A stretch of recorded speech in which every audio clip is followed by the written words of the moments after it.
Hello, awesome parents. Um, Writing to you about some issues we're having with math.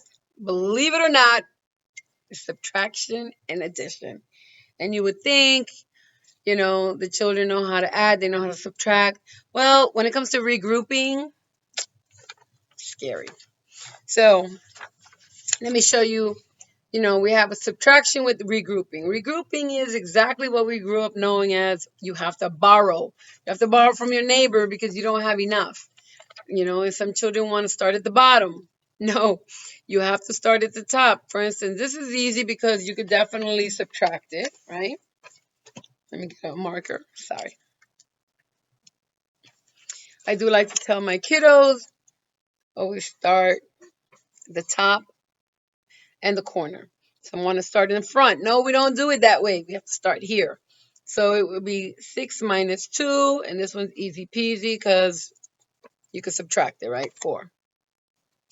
Now you have 2, but they want 5. No, you do not have enough, so you need to borrow from your neighbor. And that means that you're going to cross this off. Now this is a 0 because they only had 1 anyway. And I like to tell my kids put it right in front of the number. So that way they can see it as a new whole number, and this would be 12. Okay? So then we have 12 minus 5, 7. Sorry if it looks all busted. 7. And then I only have 0, but they want 6. I can't tell you how many times the answer I get will be 6 because they look at it like, oh, it's 6 minus 0. No, start at the top. Ugh. Alrighty. So then you're going to have to borrow. Okay?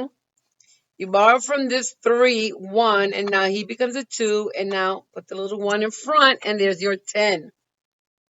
Now you may do 10 minus 6. That's your 4. And then it's 2 minus 1.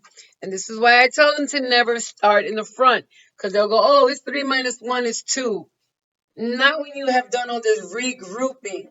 Now, another wonderful thing in 3rd grade is teaching them to check for reasonableness.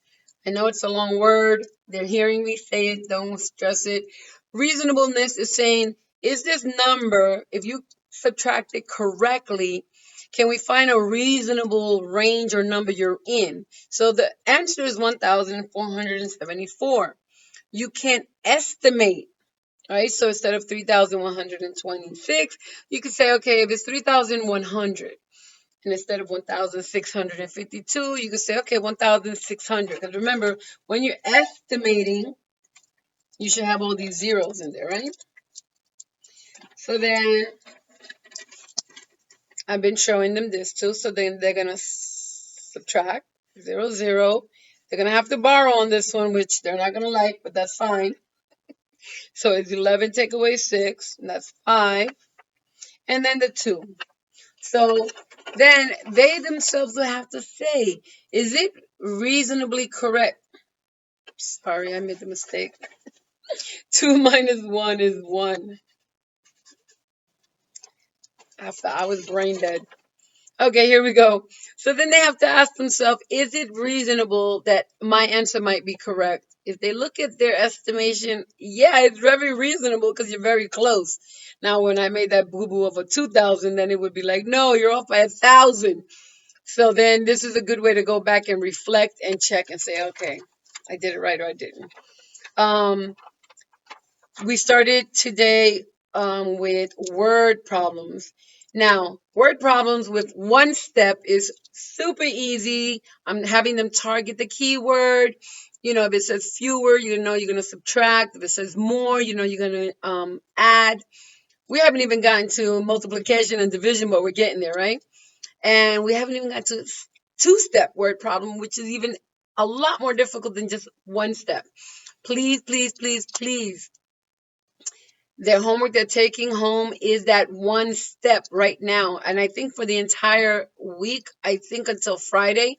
So I'm begging you, please take out your calculator. Just check that they did the subtraction or the addition correctly. If they didn't, have them go back at it. Why? Because this is where we're stressing. We're stressing on two things. If you don't know how to subtract, and regroup. And if you don't know how to add and carry over, when I start giving you word problems that are like 3 sentences long, you're going to not get it, because you also have to find a keyword that guides you to say, oh, and this is what I have to do, right? So I'm teaching them. This is called Steps to Model Drawing. So we're looking at this student named Anushe. So we had a mathematical word problem today, and I told them the first step is you read the entire problem, and then you're going to write a solution statement, which has a blank, right? So she wrote, Ashton scored blank points. That's the solution statement. That means she read it and understood. Then the second part says, well, can you just determine the who or the what? She told me it's about Ashton and his points. On number 3, it says, chunk the problem and draw your model out. And here she did it. She wrote 3,157 minus 725 question mark.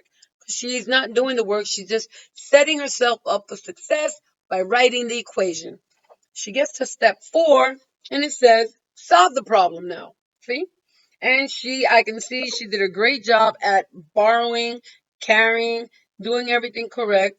And then at the number 5th spot, it says, so now you write your answer to the solution, which is what would go back up here in this blank space. 5 steps. Parents, this is not the way we were taught how to break down a word problem or a mathematical problem, but believe me, it works. It's making them chunk piece by piece, because a word problem is lengthy and it could throw them off.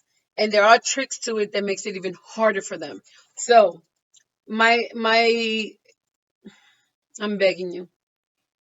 You see your kids working and they look like they're really getting it, but they don't know how to subtract. They don't know how to regroup. They don't know how to add. So I'm begging you, please, you know, pull out your phone and take out the calculator and double check it for them. And if they get it wrong, tell them go back. If you don't know how to do it, show them how to regroup. Show them how to go ahead and borrow from another adjoining number. That's all we need. And lastly, real quick, I'm not trying to make this video very long, but lastly is that we are doing a reading champion competition, excuse me, and it has to do with all of Orange County. Orange County, the district has supplied $10,000 worth of prizes. They're not coming from our school, they're coming from the district, where we are proving that, we are lovers of reading and my children are not playing. They are putting their minutes, everything they do in class. You have to do math reading because we have, word problems. I'm timing it for them. Sorry. I am so sorry. Hello. Okay. I'm timing their AR time. I'm doing their ELA time, their science time. Why? Because it all counts. They read a recipe. They read a story they wrote. It all counts, and that way they can win prizes. There is a lot going out there, and we were in 64th place last week, and already today we're at the 24th spot. And I have some serious competitive students in this room, so please, anything you make your child read, anything that you see they're reading, tell them to write it down. I gave them a chart to write down their minutes. We are going to input everything in Beanstack. Um, Lastly, if you want, you can put Beanstack on your cell phone, and that's easy to also record all the minutes for them.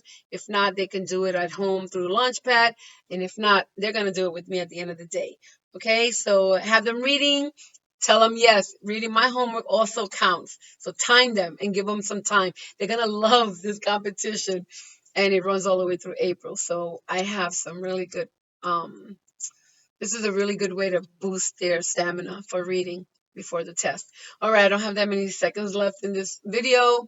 Have a lovely evening. Any questions, anything you want to speak to me about, please contact me. I have a lot going on in my mind. I am sorry. Forgive me.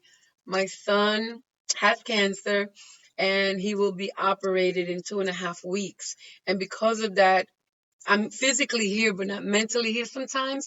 So I just want that everything is in place to run smoothly for my children, because your children are also my priority. They are not my blood, but I love to see their growth. I love to see their happiness. I love to see that they are enjoying being in school. So if you can partner up and work with me to keep things moving fluidly at home, they can continue to do it so at school. On that note, thank you. Bless everyone. Contact me again. I may have lost that we needed an appointment for something. I've lost half of my marbles, but I'm still teaching. So please contact me if you need me. Thank you. Bye.